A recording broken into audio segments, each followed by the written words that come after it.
COVID-19 di seluruh dunia. Hingga pukul 4 pagi tadi, terdapat lebih dari 2 juta penderita COVID-19 di dunia, dan hingga hari ini Ada hasil positif hasil negatif 33.100. sampai saat ini virus corona atau COVID sudah mencapai 1,9 juta, hampir 2 juta dunia, bahkan mematikan sekitar 120. Berada di rumah.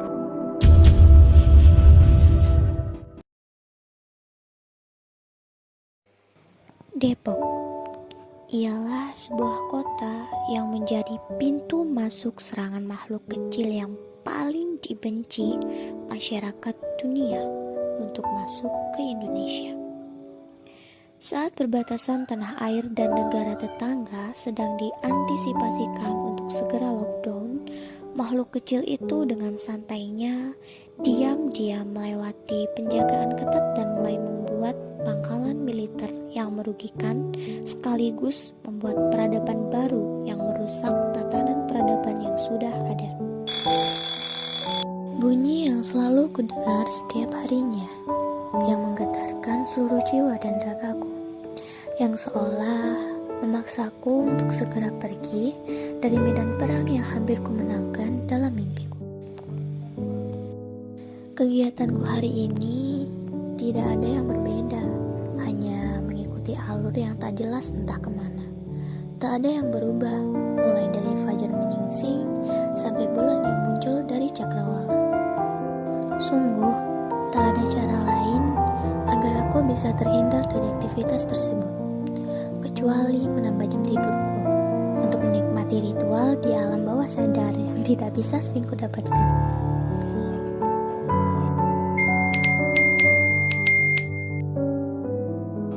Dering ponsel yang kupikir bunyi alarm yang memekakkan telinga.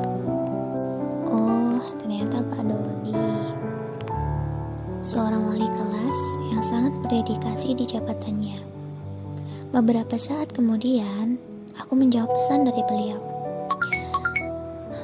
Hatiku mulai dipenuhi dengan kegelisahan, padahal kondisi saat ini sedang mencekam karena ulah teroris yang berukuran mikroskopis mencoba untuk mengambil alih peradaban di masa sekarang.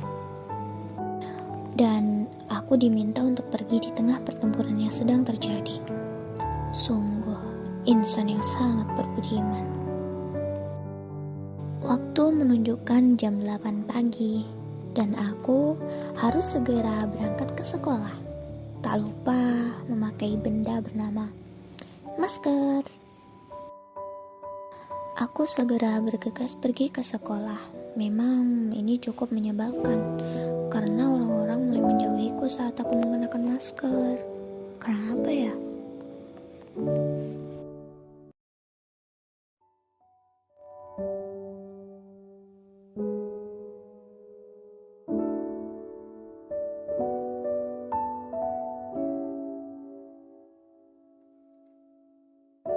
Aku berjalan menyusuri trotoar yang seperti agak lebar dari biasanya. Tidak ada pejalan kaki satupun yang aku temui. Mungkin mereka lebih memilih melakukan kegiatan di dalam rumah daripada berjalan-jalan tak tentu arah dengan risiko tinggi.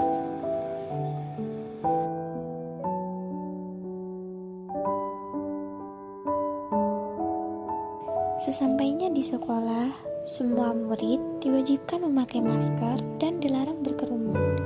Tapi tetap saja masih banyak murid yang menghiraukan perintah tersebut.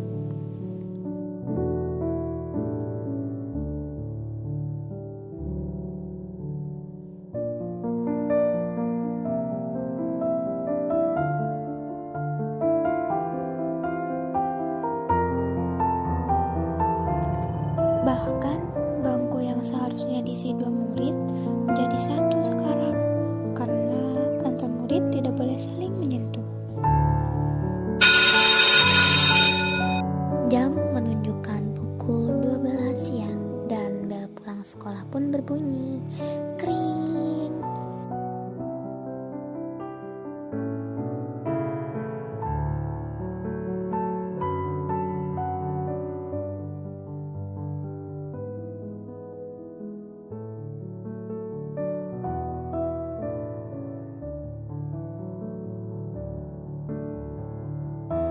Melamun di atas trotoar jembatan dalam perjalanan pulang menjadi kebiasaanku yang tak pernah berubah dari hari ke hari.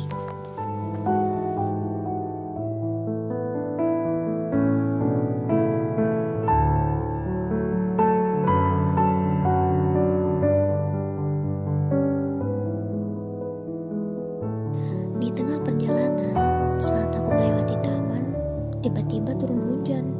Aku pun segera melepas sepatuku agar tidak terkena air hujan.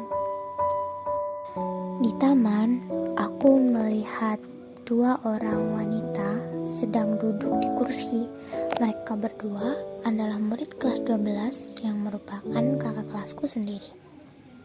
Mereka memanggilku dan menatapku dengan pandangan ganjil, seakan-akan aku orang paling aneh.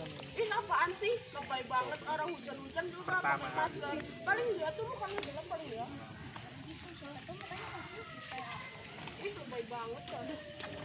Aku didorong sampai hampir terjatuh dan mereka pun beranjak pergi dari taman tersebut.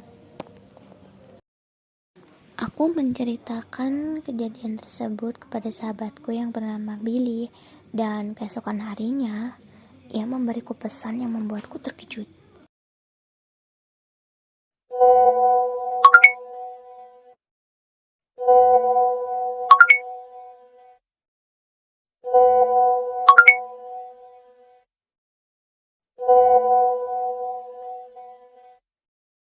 Setelah membaca pesan dari Billy, aku tak sengaja melihat berita di handphoneku.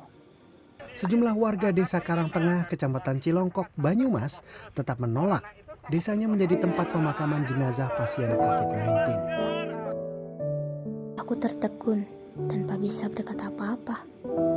Energi ingatan tentang peristiwa kemarin masih teringat dalam pikiranku. Entah sampai kapan ini berakhir. Dan untuk saat ini, hanya siaran televisi yang menemani hari-hariku sebagai manusia karantina mandiri. Terima kasih.